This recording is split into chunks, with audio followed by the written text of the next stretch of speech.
parle. Chaque jour, Charles et Carole vous présentent la leçon de l'école du sabbat.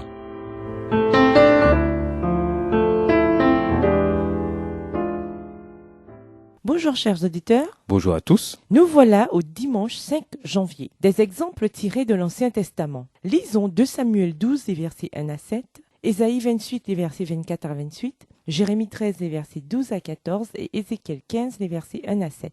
En quoi ces paraboles et allégories permettent-elles de mieux comprendre la relation de Dieu avec les êtres humains? Quels objets et situations utilisés par ces prophètes le Christ a-t-il repris plus tard dans ses paraboles? 2 Samuel 12, les versets 1 à 7. L'Éternel envoya Nathan vers David, et Nathan vint à lui, et lui dit, « Il y avait dans une ville 2 hommes, l'un riche et l'autre pauvre. Le riche avait des brebis et des bœufs en très grand nombre. Le pauvre n'avait rien du tout qu'une petite brebis qu'il avait achetée. Il la nourrissait et elle grandissait chez lui avec ses enfants. Elle mangeait de son pain, buvait dans sa coupe, dormait sur son sein et il la regardait comme sa fille. Un voyageur arriva chez l'homme riche et le riche n'a pas voulu toucher à ses brebis ou à ses bœufs pour préparer un repas au voyageur qui était venu chez lui. Il a pris la brebis du pauvre et l'a apprêtée pour l'homme qui était venu chez lui. La colère de David s'enflamma violemment contre cet homme. Et il dit à Nathan, « L'Éternel est vivant, l'homme qui a fait cela mérite la mort. » Et il rendra 4 brebis pour avoir commis cette action et pour avoir été sans pitié.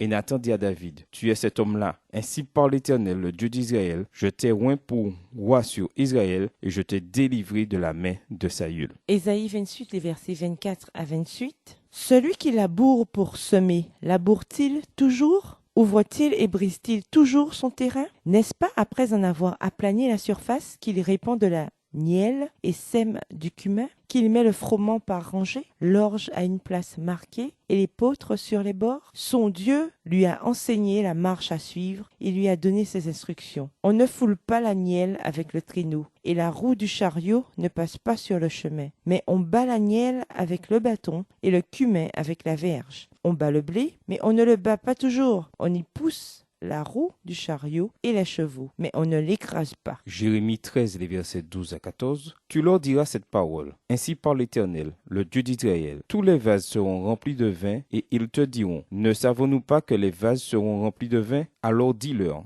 ainsi parle l'Éternel, voici, je remplirai tous les habitants de ce pays, les rois qui sont assis sur le trône de David, les sacrificateurs, les prophètes et tous les habitants de Jérusalem, je les remplirai d'ivresse. Je les briserai les uns contre les autres, les pères et les fils ensemble, dit l'Éternel. Je n'épargnerai pas, je n'aurai point de pitié, point de miséricorde, rien ne m'empêchera de les détruire. Ézéchiel 15, les versets 1 à 7. La parole de l'Éternel me fut adressée en ces mots. Fils de l'homme, le bois de la vigne, qu'a-t-il de plus que tout autre bois? Le sarment qui est parmi les arbres de la forêt? Prend-on de ce bois pour fabriquer un ouvrage? En tire-t-on une cheville pour y suspendre un objet quelconque? Voici, on le met au feu pour le consumer. Le feu en consume les 2 bouts et le milieu brûle. Sera-t-il bon à quelque chose? Voici, lorsqu'il était entier, on n'en faisait aucun ouvrage. Combien moins lorsque le feu l'a consumé et qu'il est brûlé, en pourra-t-on faire quelques ouvrages? C'est pourquoi, ainsi parle le Seigneur l'Éternel, comme le bois de la vigne parmi les arbres de la forêt, ce bois que je livre au feu pour le consumer, ainsi je livrerai les habitants de Jérusalem.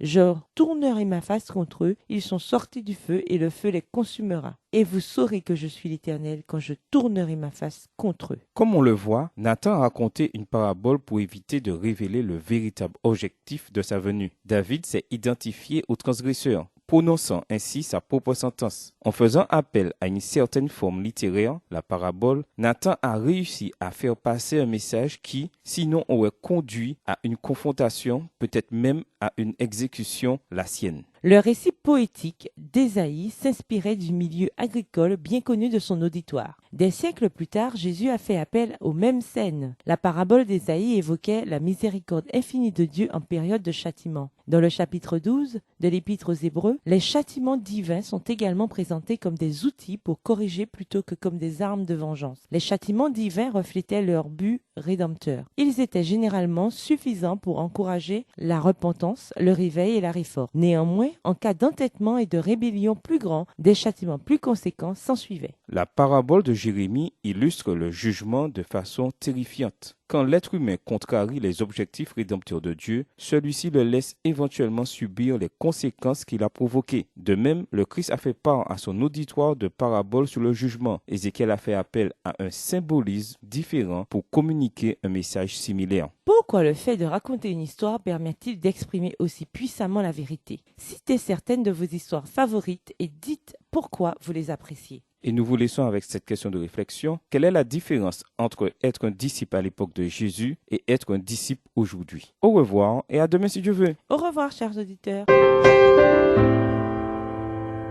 Dieu nous parle. C'était Dieu nous parle, présenté par Charles et Carole.